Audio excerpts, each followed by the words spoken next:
Hello everyone, welcome again to Ramanujam school of studies. हम लोग बात करेंगे क्लास 11th में unit 12 organic chemistry. General principle है, बेसिक प्रिंसिपल है, बट अगर हम टॉपिक को अगर गौर से देखें तो ये काफ़ी सारे टॉपिक इसमें इन्वॉल्व है और बहुत बड़ा चैप्टर है ये।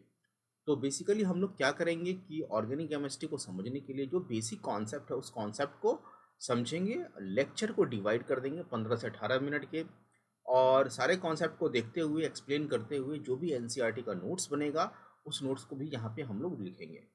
साथ में सारे कॉन्सेप्ट को इस तरह से डिस्कस करेंगे कि कंपटीशन के लिए भी तैयार हो सके। चलिए, जनरल इंट्रोडक्शन में देखिए 12.10 तक ये है। तो पहला है जनरल इंट्रोडक्शन, तो हम लोग आज जनरल इंट्रोडक्शन की बात करेंगे। ओके, सो ऑर्गेनिक केमिस्ट्री क्या होता है? So we can write here simple सा, organic chemistry is the chemistry organic chemistry. मैं नोट्स भी बनाते जाऊंगा, तो आप लोग क्या करना है कि पेन पेपर को लेके बैठना है। Organic chemistry is the chemistry chemistry of the compounds of carbon, chemistry of the compounds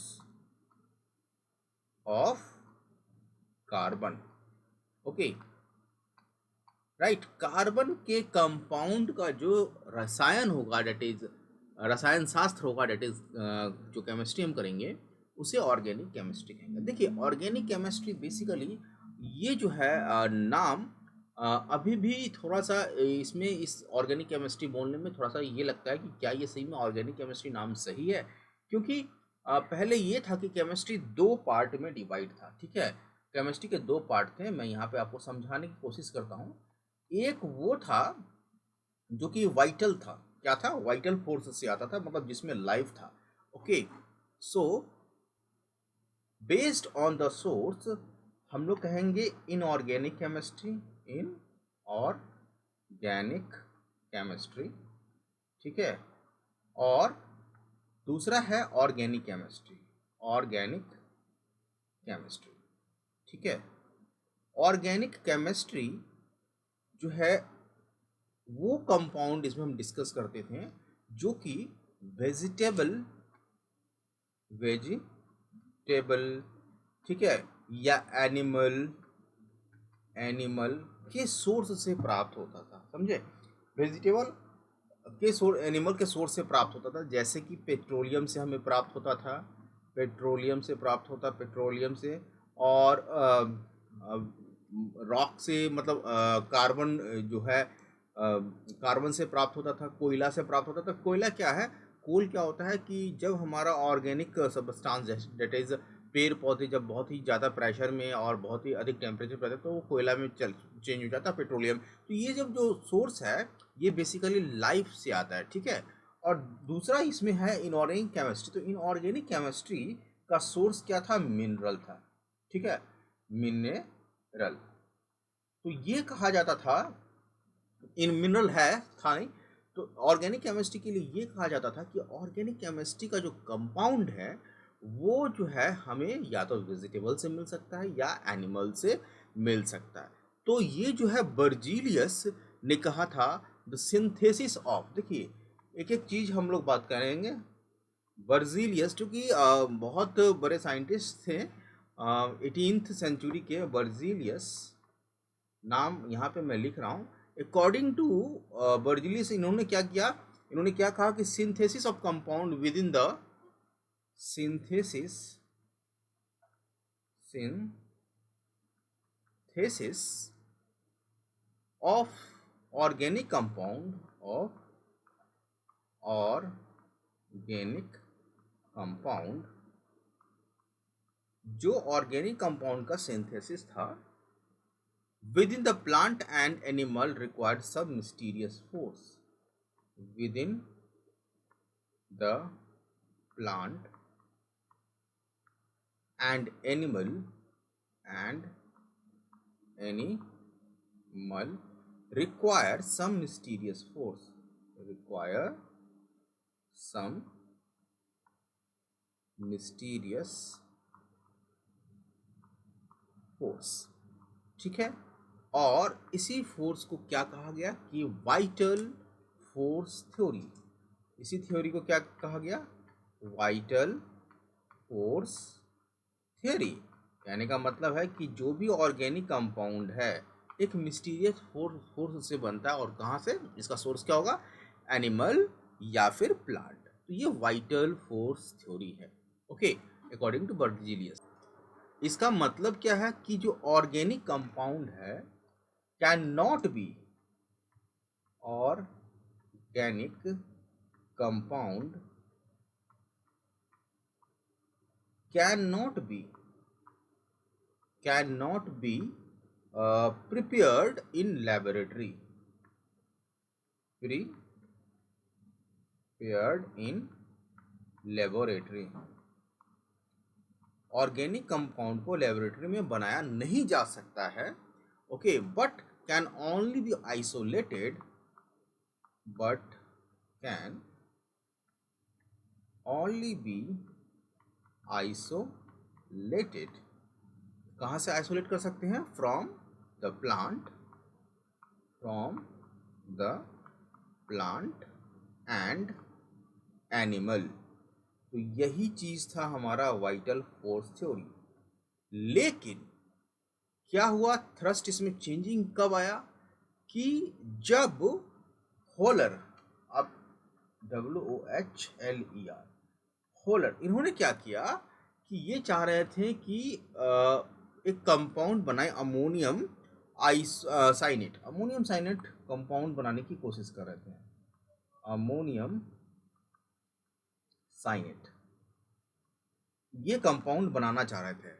but serendipity आया यहाँ पे। मतलब सेरेंडिपिटी क्या होता है कि हम करना कुछ और चाहते हैं और रिजल्ट कुछ और मिल जाता है, ठीक है। तो इन्होंने क्या किया? ये जर्मन साइंटिस्ट हैं, ठीक है, जर्मन साइंटिस्ट, ओके।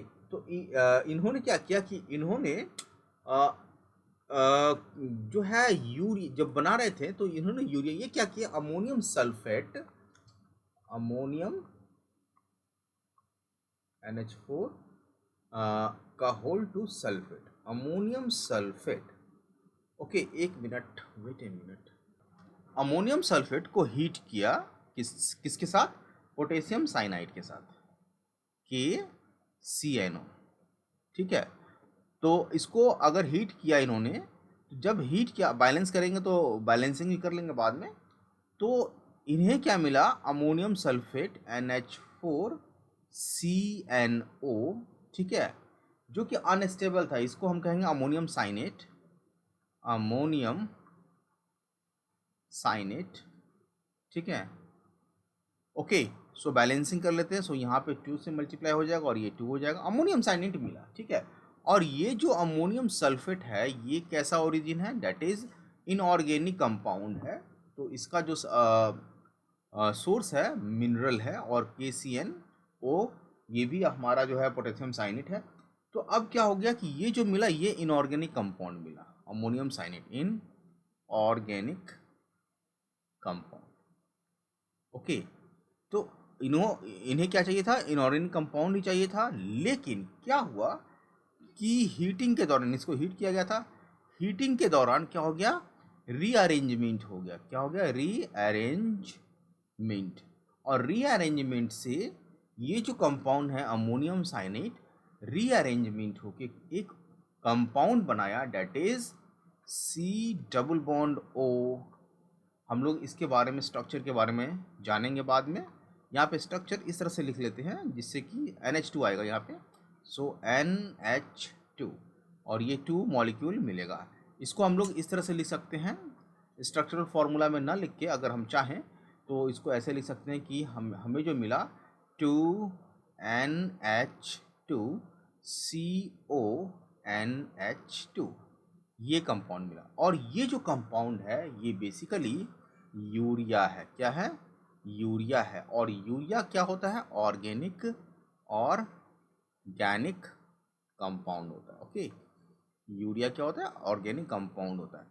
तो यहाँ पे एक चीज़ समझ में आया कि इनऑर्गेनिक कंपाउंड से हमें लेबोरेटरी में ऑर्गेनिक कंपाउंड हम लोग बना सकते हैं, इन्होंने वोलर ने बनाया, ठीक है, जो कि डायरेक्ट वाइटल फोर्स थ्योरी को क्या कर दिया, चैलेंज कर दिया। तो अब ये समझ में आ गया कि ऑर्गेनिक कंपाउंड का सोर्स इनऑर्गेनिक भी हो सकता है।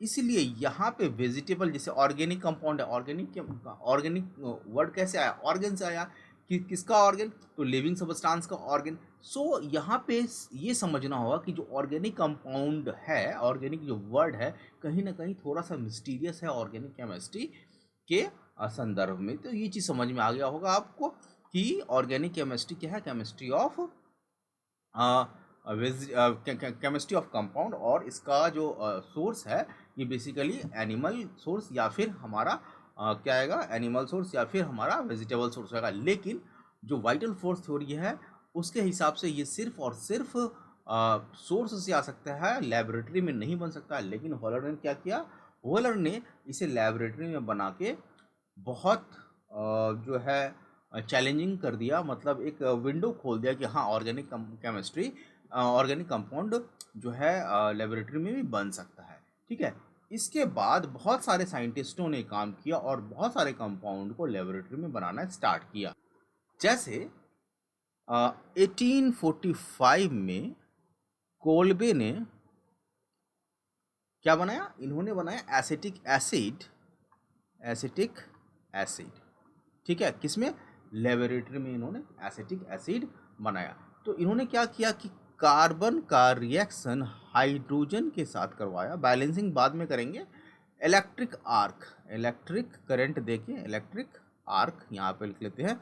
तो इससे क्या बना, एसिटिलीन बना, क्या बना, एसिटिलीन, जो कि एक ऑर्गेनिक कंपाउंड है। और एसिटिलीन का जब dilute H2SO4 HGS, dilute H2SO4 और HgSO4 के साथ रिएक्शन करते हैं, HgSO4 के साथ, तो एसिटल्डिहाइड बनता है, ये भी ऑर्गेनिक कंपाउंड है। और जब एसिटल्डिहाइड का हम ऑक्सीडेशन करते हैं, क्या करते हैं, ऑक्सीडेशन, तो बनता है एसिटिक एसिड। तो कोल्बे ने एसिटिक एसिड बनाया। और जो होलर का था ये कॉन्सेप्ट की ऑर्गेनिक केमिस्ट्री को लैब में बनाया जा सकता है, उसे और ज़्यादा स्ट्रेंथ कर दिया।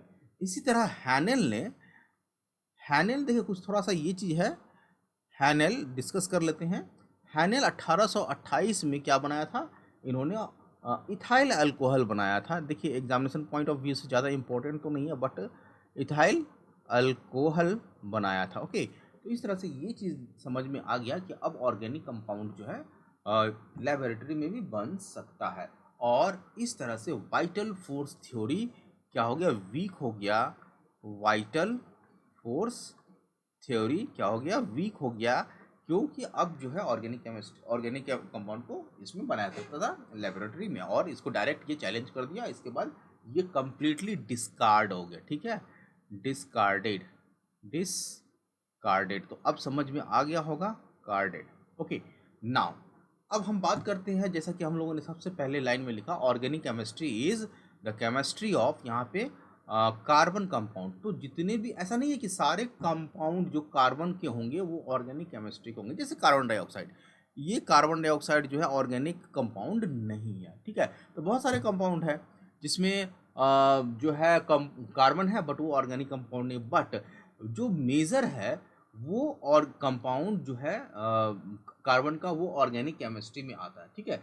सो अगर मॉडर्न डेफिनेशन अगर दिया जाए ऑर्गेनिक केमिस्ट्री का, तो हम लोग कहेंगे the chemistry of hydrocarbon and their derivative. क्या कहेंगे, the chemistry of hydrocarbon, the chemistry of hydrocarbon, hydrocarbon